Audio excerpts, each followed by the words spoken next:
तो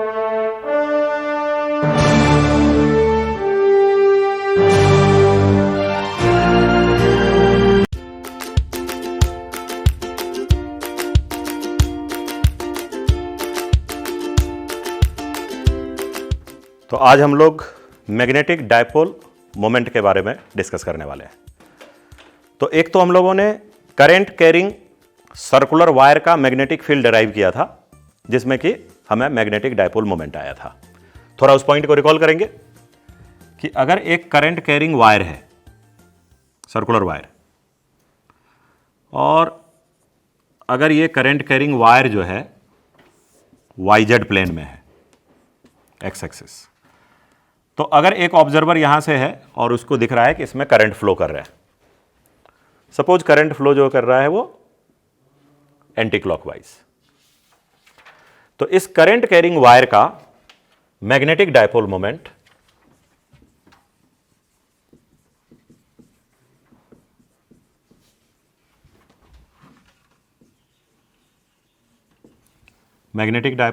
जिसको कि हम लोग कैपिटल M वेक्टर से रिप्रेजेंट करते हैं।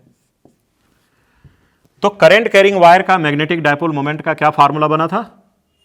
इस रिंग का मैग्नेटिक फील्ड का रिजल्ट जो डिराइव किए थे, तो B का फार्मूला आया था 2K, K का मतलब μ0/4 पाई M by R² plus X² के पावर 3/2। तो ये B का फार्मूला था, जिसके अंदर ये M, तो M को बोला गया था मैग्नेटिक डायपोल मोमेंट, जो कि किसके बराबर? NIA, N number of turns, I current, A area. तो इस रिजल्ट को ध्यान रखना है कि मैग्नेटिक डायपोल मोमेंट किसके बराबर? तो कभी भी करंट कैरिंग सर्कुलर वायर या किसी भी तरीके का क्लोज लूप का सिचुएशन बन रहा हो, तो मैग्नेटिक डायपोल मोमेंट बोल सकते हैं N number of turns, I current in each turn, और A का मतलब एरिया ऑफ द लूप। तो एरिया को वेक्टर भी लिख सकते हैं, तो M और A दोनों एरिया वेक्टर का डायरेक्शन सेम होगा, और जो डायरेक्शन ऑफ M होगा वो सेम होगा जो डायरेक्शन ऑफ एरिया वेक्टर है, और ये भी डायरेक्शन हम वही लेंगे जो डायरेक्शन ऑफ मैग्नेटिक फील्ड होगा। तो जो B का डायरेक्शन है, B का डायरेक्शन हम लोग कैसे निकालते हैं? राइट हैंड थंब रूल से। तो B के डायरेक्शन में ही M का डायरेक्शन कंसीडर करना है। तो M का डायरेक्शन B के डायरेक्शन में, और M का magnitude NIA, N number of turns, I current, A area. जैसे ये सर्कुलर लूप है तो एरिया को हम लोग πr² पुट कर सकते हैं, I करंट हो गए। और इसको एज ए इक्विवेलेंट आप देख सकते हो कि जैसे इसमें करंट फ्लो कर रहा होगा, तो इसके बीच में मैग्नेटिक फील्ड लाइंस इस तरीके से बनता है। तो ये मैग्नेटिक फील्ड लाइंस हो गए, तो इसका मतलब इसको एज ए एक इक्विवेलेंट मैग्नेट के जैसा ट्रीट किया जा सकता है। तो इधर की ओर मैग्नेटिक फील्ड लाइंस बाहर निकल रहा है, तो इसका मतलब ये नॉर्थ पोल, और यहाँ पे मैग्नेटिक फील्ड लाइंस इन करता हुआ सिचुएशन है, तो इसका मतलब इसको साउथ पोल कंसीडर किया जा सकता है। सो करंट कैरिंग वायर जो है वो एक इक्विवेलेंट मैग्नेट के जैसा बिहेव करेगा, और अगर एक मैग्नेट है तो इसका मतलब मैग्नेटिक डायपोल मोमेंट बोला जा सकता है वहाँ पे। तो उसी तरीके से करंट कैरिंग लूप है, तो वो चूंकि मैग्नेट के जैसा बिहेव कर रहा है, तो इसलिए वहाँ पे एक पैरामीटर बनाया गया मैग्नेटिक डायपोल मोमेंट, जिसका कि फार्मूला हो गया NIA। हाँ, अगर रियल सेंस में आपके पास एक बार मैग्नेट ही हो,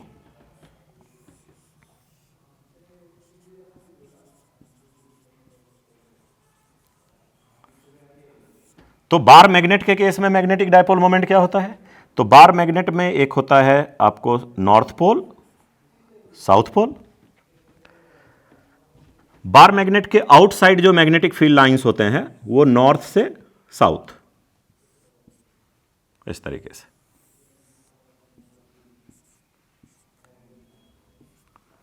लेकिन इनसाइड मैग्नेट साउथ से north.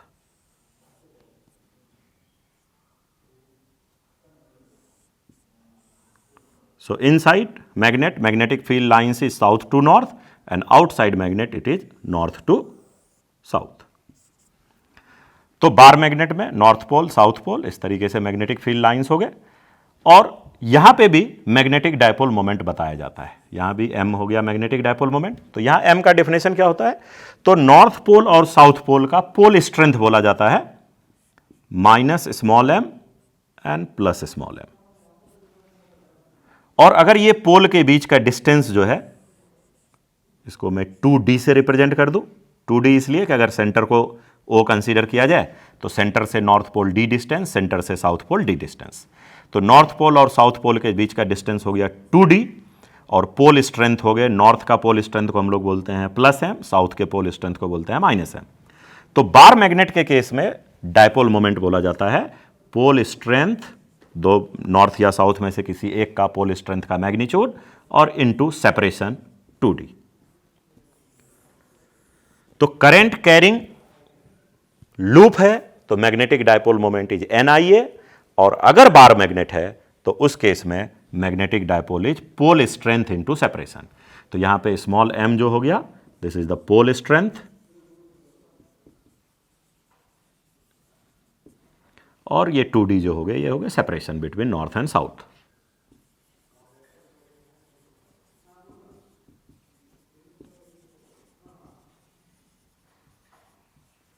Separation between north and south.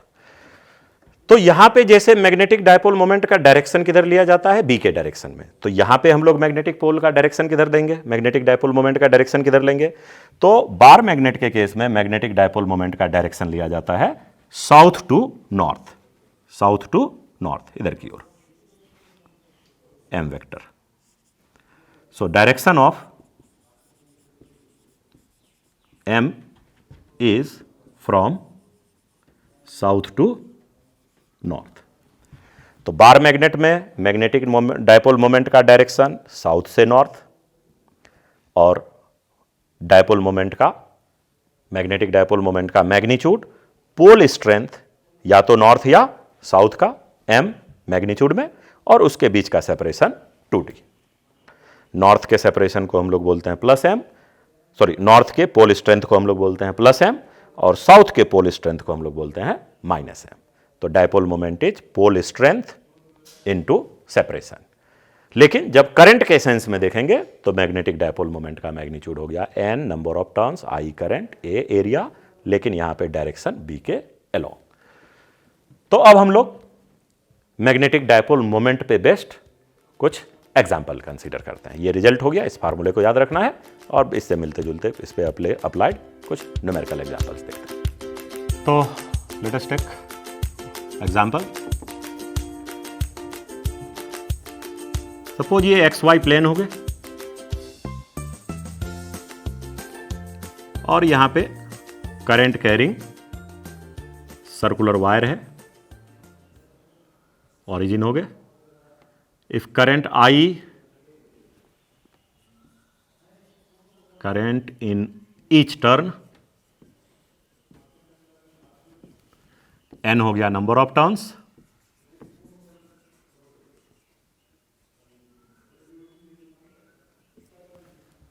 और इसके रेडियस हो गए r। तो अपने को फाइंड करना है मैग्नेटिक डायपोल मोमेंट। तो मैग्नेटिक डायपोल मोमेंट का मैग्नीट्यूड तो कोई इशू नहीं है, number of turns n, current I, area A। Area अपने को पता है पाई r स्क्वायर। तो मैग्नेटिक डायपोल मोमेंट का magnitude NIA, area pi r square. लेकिन vector, magnetic dipole moment is a vector quantity, तो अब इसके डायरेक्शन बताना है। तो m का डायरेक्शन क्या होगा? जो b का डायरेक्शन होगा। b का डायरेक्शन हम लोग कैसे पता करते हैं? राइट हैंड थंब रूल से। तो यहां पे करंट देखा जाए तो एंटी क्लॉकवाइज घूम रहा है, तो अगर हम लोग फिंगर्स को करंट के अलोंग सर्कुलेट करेंगे b का डायरेक्शन पता करने के लिए, तो यहां पे थंब गया आउटवर्ड। इसका मतलब b का डायरेक्शन जो है वो z एक्सिस में है। तो b का डायरेक्शन z एक्सिस में है, तो इसका मतलब मैग्नेटिक डायपोल मोमेंट का भी डायरेक्शन z एक्सिस में होगा। So the direction of m is along z axis. तो अगर z एक्सिस के अलोंग यूनिट वेक्टर की बात करें तो k कैप हो गया। सो अगर वेक्टर फॉर्म में डायरेक्ट आंसर लिखना है तो NI area pi r square and direction is k cap. Let us take another example. तो तो अब मैं कुछ स्क्वायर और रेक्टेंगल का केस लेता हूं।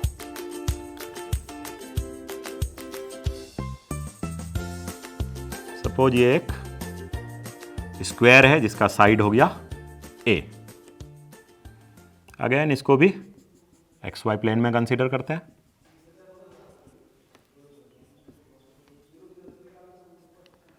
करंट I और एक स्क्वायर का भी केस कंसीडर कर लेते हैं। तो ये स्क्वायर हो गया, एक रेक्टेंगल हो गया इन द XY प्लेन।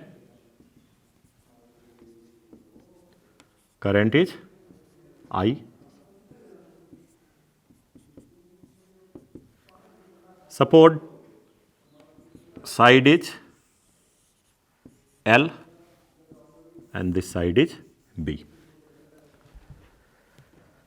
तो एक तो यह है कि मैग्नीट्यूड अलग निकाल दिया जाए, डायरेक्शन अलग से निकाल दिया जाए। तो यहां पे M का मैग्नीट्यूड क्या हो जाएगा? नंबर ऑफ टर्न्स है N, करंट I, एरिया। तो स्क्वायर का एरिया A स्क्वायर। तो अगर नंबर ऑफ टर्म्स N है तो ठीक है, नहीं होगा तो 1 कंसीडर करेंगे। तो NI area is A square. यहां पे मैग्नीट्यूड क्या हो जाएगा मैग्नेटिक डायपोल मोमेंट का? NI A and area is L into V।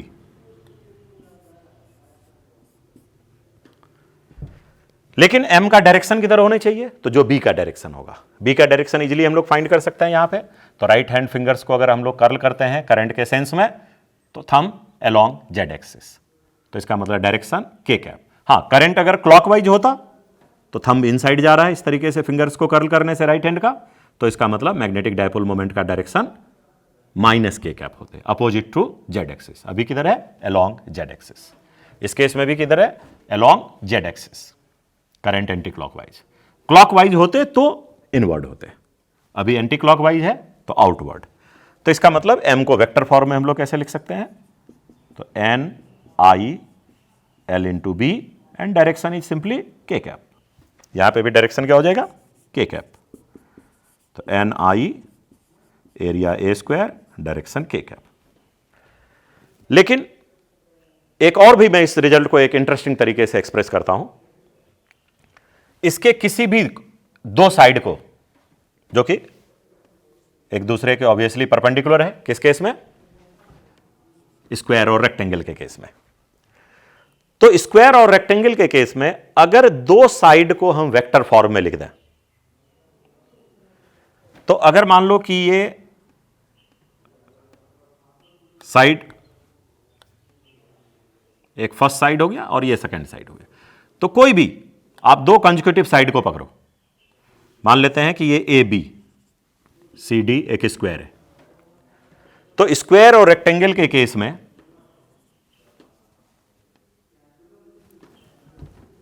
या इसको PQRS लिखते हैं। चूंकि A को हमने एरिया वेक्टर लिया तो थोड़ा सिंबल में कंफ्यूजन ना हो, इसलिए इस स्क्वायर का साइड मान लेते हैं PQRS और इस रेक्टेंगल का भी साइड मान लेते हैं PQRS। तो मैग्नेटिक डायपोल मोमेंट के रिजल्ट को, जो कि M किस फॉर्म में होता है? तो M equal to NIA area vector. इस एरिया वेक्टर को हम लोग रिप्लेस कर सकते हैं PQ vector into QR vector से। NI बट एरिया वेक्टर किसके बराबर? PQ। दो कंसेक्यूटिव साइड कंसीडर करना है, तो P से Q। करंट एंटी क्लॉकवाइज है इसमें, तो करंट के सेंस में यह वेक्टर हो गया PQ vector cross QR vector. या इसी रिजल्ट को NI QR vector cross RS vector, या फिर NI, तो बस एरिया वेक्टर का मतलब दो कंसेक्यूटिव साइड, तो मैग्नीट्यूड तो A इंटू ए स्क्वायर हो जाएगा, या इधर का केस लेंगे तो मैग्नीट्यूड का मतलब A इंटू B हो जाएगा। लेकिन डायरेक्शन क्या प्रॉपर मिल रहा है? तो PQ वेक्टर इधर QR वेक्टर, तो PQ पे हाथ रख के QR की ओर घुमाएंगे तो किधर जा रहा है? तो ये I कैप है, ये J कैप है, तो I cross J K cap. इसका मतलब हमें प्रॉपर डायरेक्शन मिल रहा है। तो दो एडजेसेंट साइड को वेक्टर फॉर्म में अगर क्रॉस प्रोडक्ट में लिख देंगे तो एरिया का विथ प्रॉपर साइन हमें रिजल्ट आ जाएगा। तो area vector can be replaced by P Q cross Q are, लेकिन करंट के सेंस में P Q cross Q are, तो दो एडजेसेंट साइड करंट के सेंस में, तो P Q cross Q are, या फिर क्या लिख सकते हैं Q R cross R S, Q R cross R S. Next बताओ आप लोग क्या लिख सकते हैं, R S cross S P, R S cross S P. और क्या लिख सकते हैं, अगर एस पी फर्स्ट लेंगे तो S P cross P Q.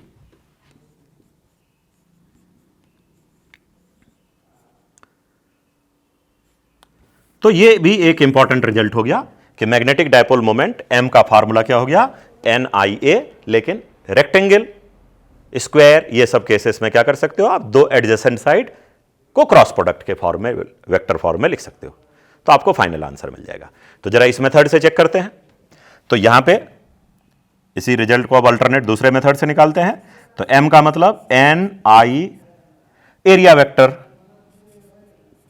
जिसको कि हम लोग रिप्लेस कर दे रहे हैं यहां पे N I P Q cross Q R, P Q vector cross Q R vector. तो N I P Q vector आप बता सकते हो क्या हो जाएगा, पी से क्यू, तो magnitude A, direction along X axis. तो पी क्यू वेक्टर को हम लोग लिख सकते हैं A I cap cross Q R vector, Q R vector. तो क्यू आर का magnitude side A and direction is along Y axis. तो इसका मतलब क्यू आर वेक्टर कितने हो जाएंगे, ए जे कैप। तो यहां से भी देखो वही आंसर आ जाएगा, N I A I cap cross A J cap, A I cap cross A J cap. तो A into A square and I cross J K cap. क्या एग्जैक्ट सेम आंसर आया, दोनों आंसर सेम है। तो उसी method से अगर यहां भी निकाला जाए सेकंड मेथड, तो सेकंड मेथड को हम लोग लिख सकते हैं vector M equal to N I area vector, और एरिया वेक्टर को कैसे रिप्लेस कर सकते हैं, P Q cross Q R, N I P Q vector cross Q R vector.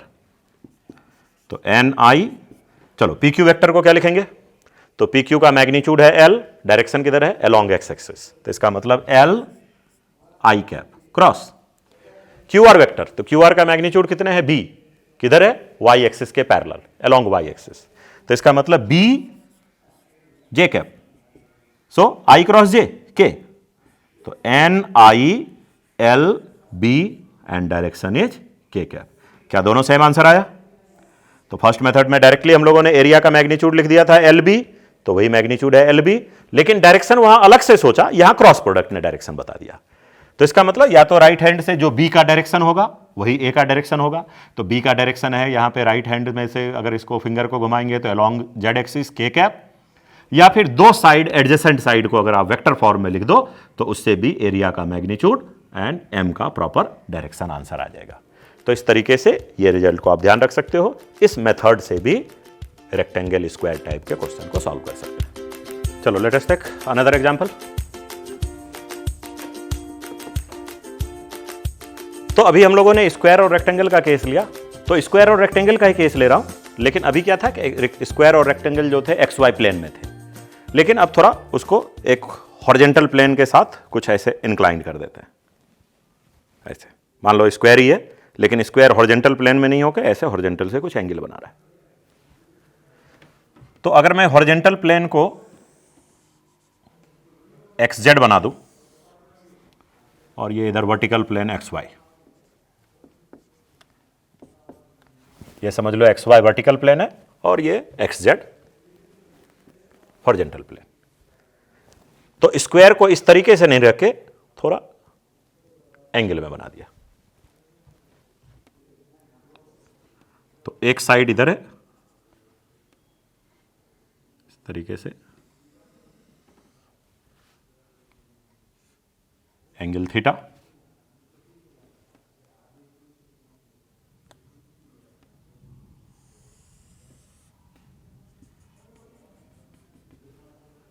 ये लाइन एक्स एक्सिस के ही पैरेलल है, this is parallel to x.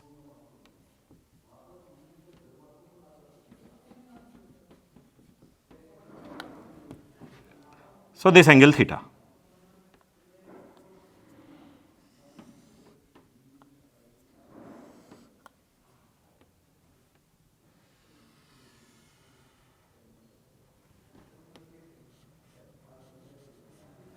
ये स्क्वायर है, square plane,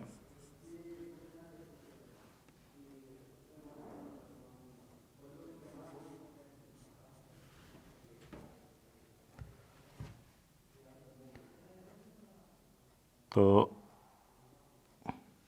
OLMN is a square plane.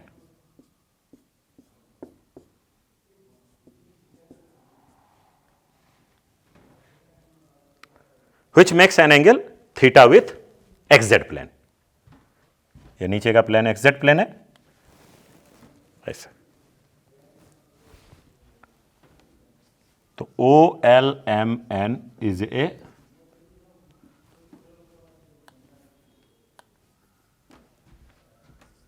current carrying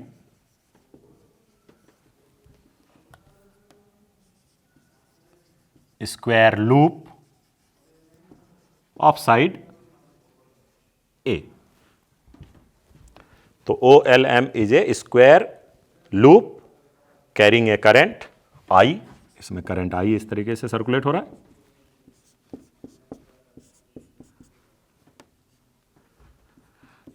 तो I is the current। ये shadow just मैंने plane को रिप्रेजेंट करने के लिए यूज किया है, अदरवाइज ये वायर है। तो स्क्वायर शेप में एक वायर है, तो एक पार्ट जेड एक्सिस पे है और ये स्क्वायर इस तरीके से है कि ये एक्स जेड प्लेन के साथ थीटा एंगल बना रहा है। सपोज थीटा भी कंसीडर कर लेते हैं 37 degree. The plane of OLMN makes an angle theta equal to 37 degree with XZ plane.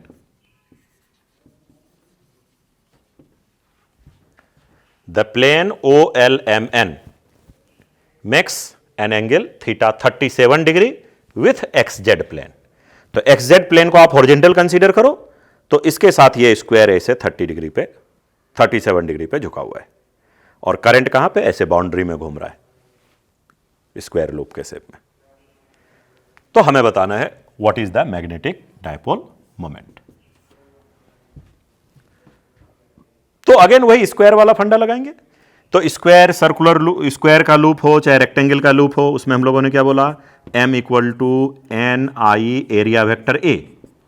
लेकिन एरिया वेक्टर को मैंने क्या बोला कि दो एडजेसेंट साइड जो है उसके क्रॉस प्रोडक्ट में लिख सकते हैं। तो यहां एरिया वेक्टर को हम लोग क्या लिख सकते हैं, तो एक साइड का वेक्टर हो गया OL और दूसरा वेक्टर हो गया LM। तो OL क्रॉस LM या फिर LM क्रॉस MN या फिर MN क्रॉस NO या फिर NO क्रॉस OL।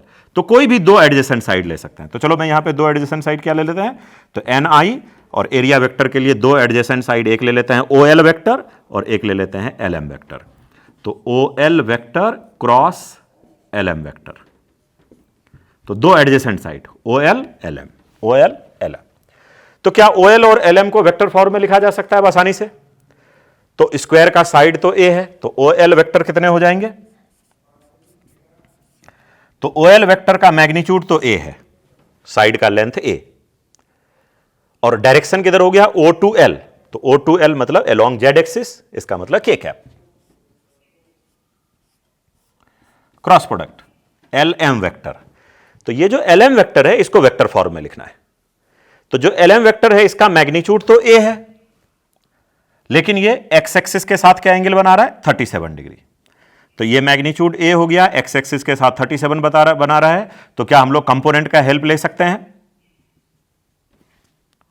तो ये लेंथ A हो गया, तो ये लेंथ क्या हो जाएगा, A cos 37 और ये लेंथ क्या हो जाएगा, A sin 37। तो LM वेक्टर को लिखा जा सकता है A cos 37 I कैप, क्योंकि एक्स एक्सिस के पैरेलल, और a sin 37, तो ये लाइन किधर है, वर्टिकल y एक्सिस के पैरेलल।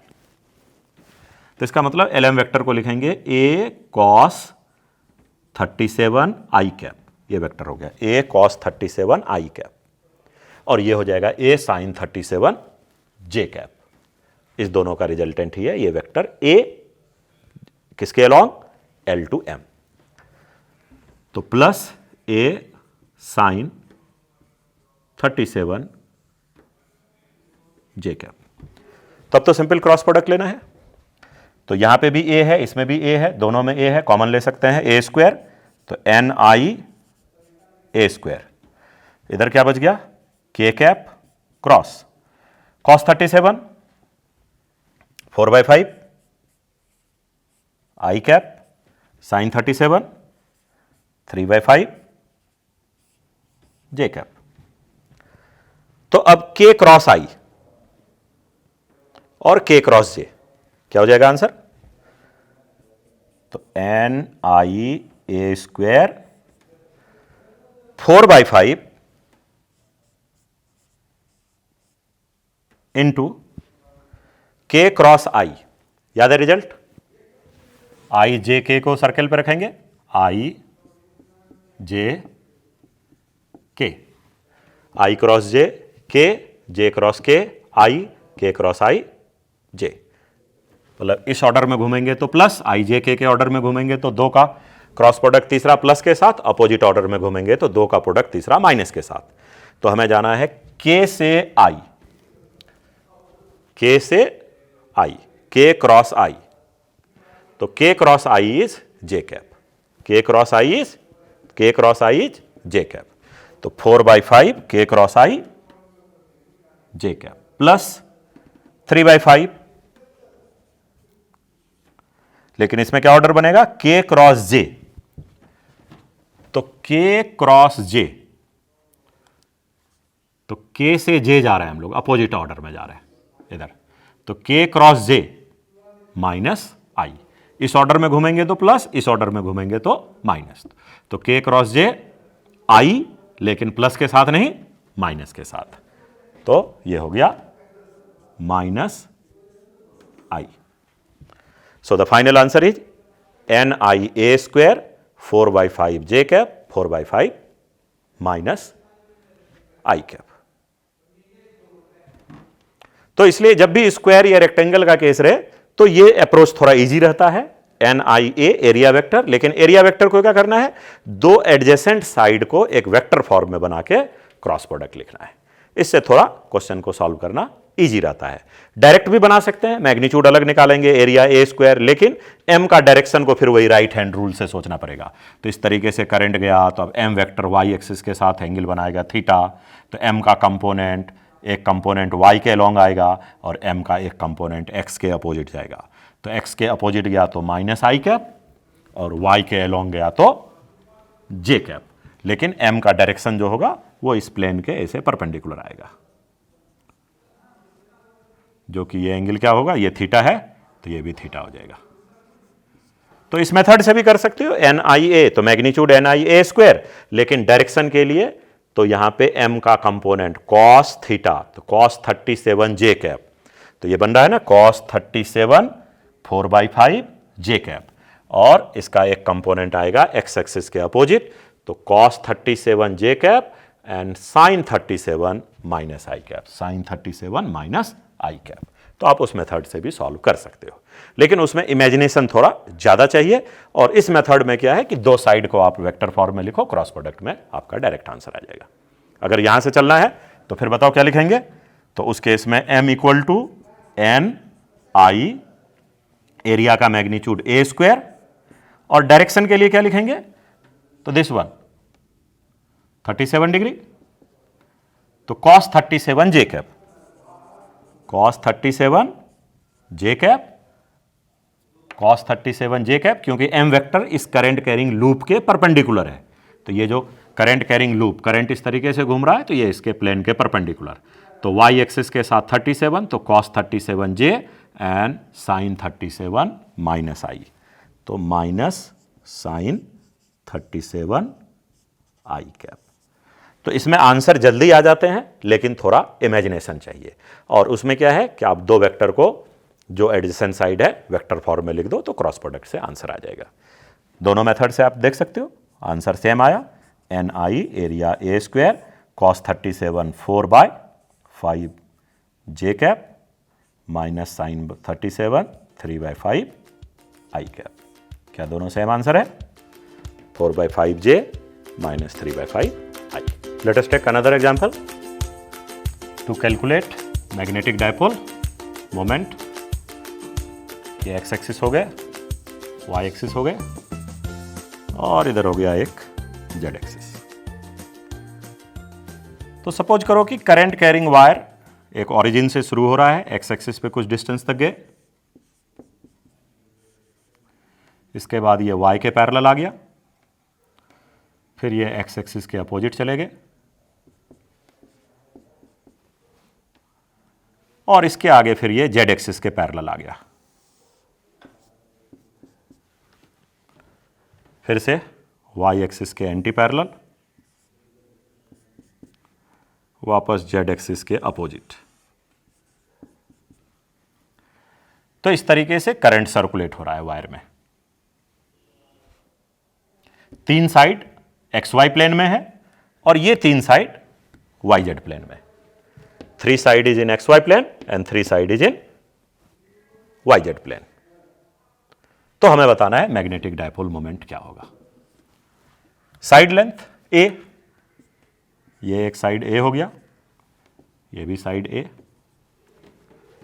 इधर का भी साइड ए।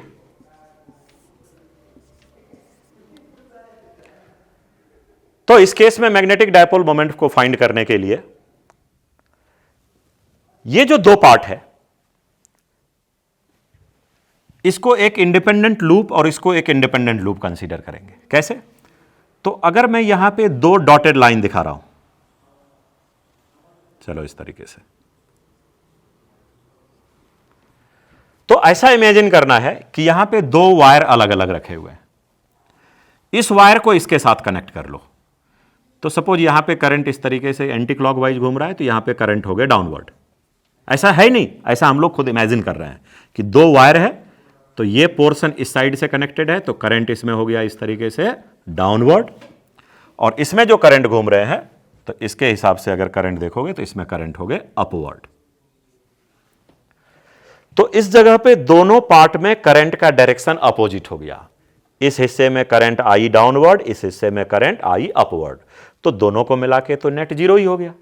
इसका मतलब ये दोनों वायर को लगाने से हमारे रिजल्ट पे कोई फर्क नहीं पड़ने वाला है। लेकिन एडवांटेज क्या हो गया कि अगर अब हमने ये दो वायर लगा दिए तो ये वायर इस तीनों वायर के साथ मिलके एक इंडिपेंडेंट लूप हो गए। अब हमें इसको एक इंडिपेंडेंट लूप ट्रिप करना है। ये हो गया लूप 1 और इस हिस्से को अलग से हम एक ट्रीट कर सकते हैं लूप 2। तो लूप 1 का मैग्नेटिक डायपोल मोमेंट और लूप 2 का मैग्नेटिक डायपोल मोमेंट दोनों को निकाल के वेक्टर क्वांटिटी है ऐड कर सकते हैं। तो इसका मतलब vector m is equal to vector m1 plus vector m2। हां, अब m1 m2 को फाइंड करने के लिए स्क्वायर है, तो एक तो ऑप्शन मैग्नीट्यूड अलग डायरेक्शन अलग यूज कर सकते हैं, और नहीं तो दो एडजेसेंट साइड का क्रॉस प्रोडक्ट। तो पहले इस तरीके से देखते हैं, मैग्नीट्यूड अलग डायरेक्शन अलग। तो m1 का मैग्नीट्यूड क्या हो जाएगा? Number of turns n, current i, turns नहीं गिवन होगा तो 1 कंसीडर कर लेना है, तो n i, और इस स्क्वायर लूप का एरिया कितना हो गया? साइड लेंथ a है तो एरिया a स्क्वायर। लेकिन मैग्नेटिक डायपोल मोमेंट का डायरेक्शन क्या होगा? तो मैग्नेटिक डायपोल मोमेंट का डायरेक्शन जो होगा वो इस प्लेन के परपेंडिकुलर होगा। किसके अलोंग? b के अलोंग। और b का डायरेक्शन हम लोग कैसे? राइट हैंड रूल से निकालते हैं।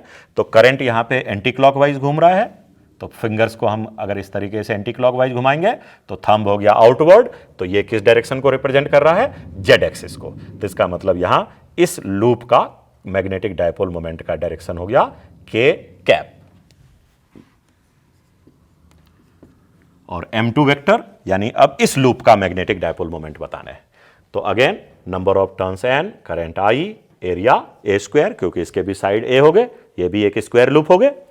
लेकिन x एक्सिस पे खड़े होके देखेंगे तो इसमें जो वाईजेड प्लेन में जो ये स्क्वायर लूप बन रहा है उसमें करंट कैसे दिख रहा है अपने को, तो वाईजेड प्लेन में एक्स एक्सिस पे खड़े होकर देखना है, तो करंट कैसा दिख रहा है, एंटी क्लॉकवाइज।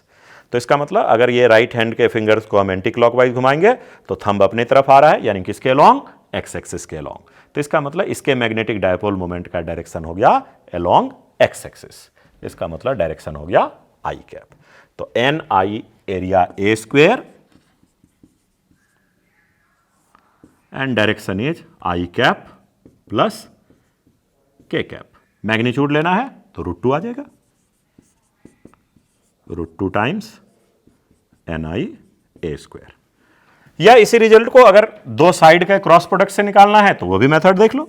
तो वेक्टर m का मतलब m1 प्लस m2, और m1 को क्या लिखेंगे, ni, लेकिन एरिया वेक्टर के लिए हम लोग क्या करने वाले हैं, दो एडजेसेंट साइड का क्रॉस प्रोडक्ट।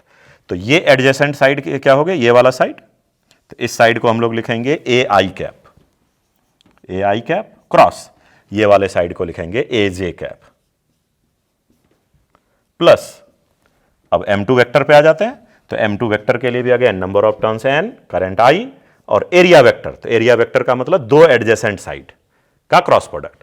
तो कोई भी दो एडजेसेंट साइड ले लेते हैं, ये और ये, तो ये वेक्टर हो जाएगा ए के कैप, ए जेड एक्सिस के पैरेलल है के कैप, और ये वाई एक्सिस के पैरेलल है तो ए माइनस जे कैप। तो ए के कैप फर्स्ट वेक्टर और उसका एडजेसेंट ए माइनस जे कैप, क्योंकि वाई एक्सिस के करंट अपोजिट जा रहा है। तो क्रॉस प्रोडक्ट ए माइनस जे कैप। तो ये फर्स्ट मेथड, ये सेकंड मेथड। इसमें मैग्नीट्यूड अलग देखा, डायरेक्शन अलग देखा, मैग्नीट्यूड अलग, डायरेक्शन अलग, और यहां पे क्या करते हैं, दो साइड का क्रॉस प्रोडक्ट ले लेते हैं, तो area vector with direction answer आ जाता है। तो N I A into A square I cross J K plus N I area A square and K cross J. तो K cross J is minus I, और यहां पे पहले से माइनस लगा हुआ है तो माइनस माइनस प्लस आई। क्या सेम आंसर आया, N I A square I plus के, N I A square I plus के।